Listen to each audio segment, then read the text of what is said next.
कि साल भर तक घर में कोई भी फंक्शन हो, कोई भी कार्यक्रम हो, हम सोने के गहने नहीं खरीदेंगे, सोना नहीं खरीदेंगे। अगर भारत दुनिया के सबसे बड़े गोल्ड बायर्स में से एक होने के बावजूद एक साल के लिए, सिर्फ एक साल के लिए गोल्ड की खरीदारी पूरी तरह रोक दे, तो आखिर क्या होगा?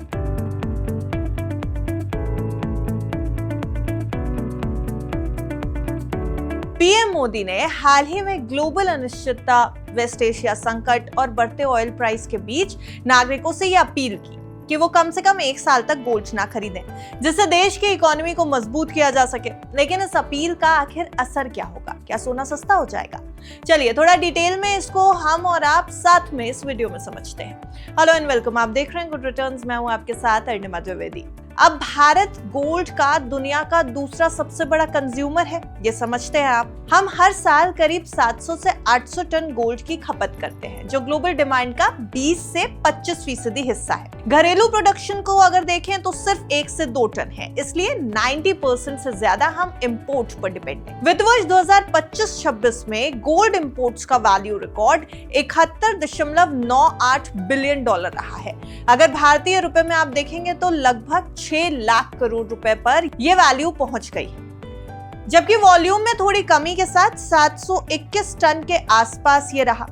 अब इससे पहले वित्त वर्ष 2024-25 में 58 बिलियन डॉलर के करीब ये वैल्यू थी। अगर भारत एक साल के लिए 700 से 800 टन की डिमांड हटा ले तो ग्लोबल मार्केट में एक भारी सरप्लस हो सकता है, इसको समझिएगा।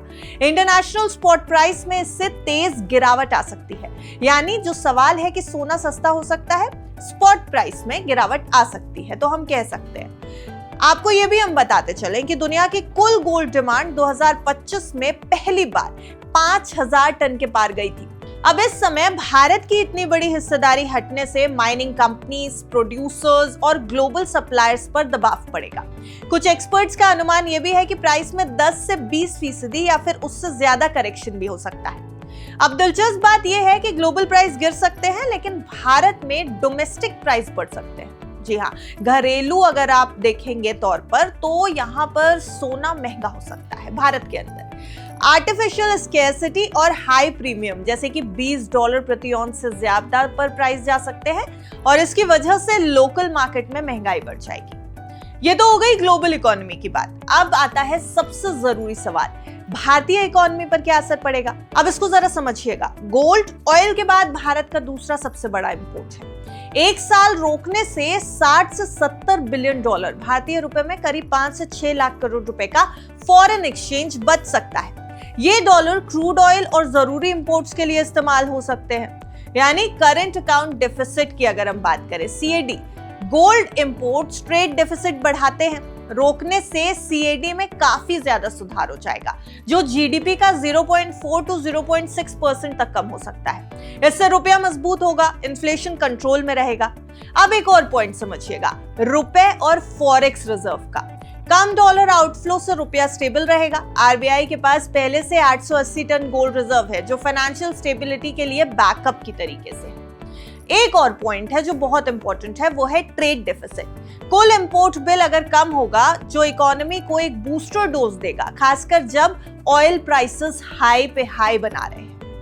हालांकि ज्वेलरी इंडस्ट्री और रोजगार पर अगर हम बात करें तो इस समय सबसे बड़ा चैलेंज वहां पर है। जेम्स एंड ज्वेलरी सेक्टर में 1 करोड़ से ज्यादा लोग काम करते हैं। पूरी खरीदारी बंद होने से फैक्ट्रियां बंद हो सकती हैं, बेरोजगारी बढ़ जाएगी, सप्लाई चेन पर असर पड़ेगा।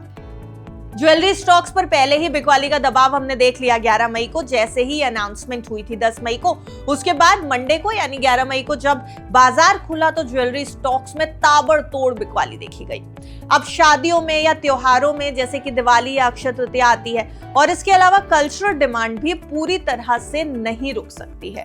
एक्सपर्ट्स ये चेतावनी दे रहे हैं कि सख्ती से स्मगलिंग भी बढ़ सकती है, जैसा पहले होता रहा है। लोग हल्के वजन के, कम कैरेट के या फिर पुराने गोल्ड को रिसाइकिल भी कर सकते हैं। अब इसके बदले में सरकार क्या ऑप्शन दे रही है, देखिए गोल्ड ETFs का एक ऑप्शन आपके पास है। फिजिकल गोल्ड खरीदने के बजाय पेपर गोल्ड में आप इन्वेस्ट करिए। इससे इंपोर्ट नहीं बढ़ेगा, लेकिन निवेश का फायदा जरूर आपको मिल जाएगा। RBI खुद गोल्ड खरीद रहा है, लेकिन 2025 में उसने भी खरीदारी कम की, केवल 4 टन सोना उसने खरीदा। फोकस डोमेस्टिक इकोनॉमी पर, लोकल टूरिज्म और जरूरी इंपोर्ट्स पर रखा। अब एक और बड़ा सवाल, क्या लोग सच में गोल्ड खरीदना बंद कर देंगे? देखिए ये तो मुमकिन नहीं है। गोल्ड भारत में सिर्फ निवेश नहीं बल्कि कल्चर, शादी, सेविंग और स्टेटस का एक सिंबल है। अपील के बाद भी डिमांड थोड़ी कम हो सकती है, लेकिन पूरी तरह बंद नहीं होगी, ये एक्सपेक्टेशन है। 1 साल बाद डिमांड वापस बाउंस बैक करेगी। तो कुल मिलाकर के ये कदम शॉर्ट टर्म में CAD कंट्रोल यानी करंट अकाउंट डेफिसिट को कंट्रोल करने के लिए, रुपए को बचाने के लिए और इंपोर्ट बिल घटाने में मददगार साबित हो सकता है, लेकिन ज्वेलरी सेक्टर को नुकसान होगा और स्मगलिंग का खतरा भी बना रहेगा। लॉन्ग टर्म में गोल्ड की जगह दूसरे इन्वेस्टमेंट ऑप्शंस को बढ़ावा देना जरूरी है। यह फैसला देश की आर्थिक मजबूती के लिए है, लेकिन इस फैसले को लेकर के आपकी क्या राय है, कमेंट बॉक्स में जरूर बताइएगा।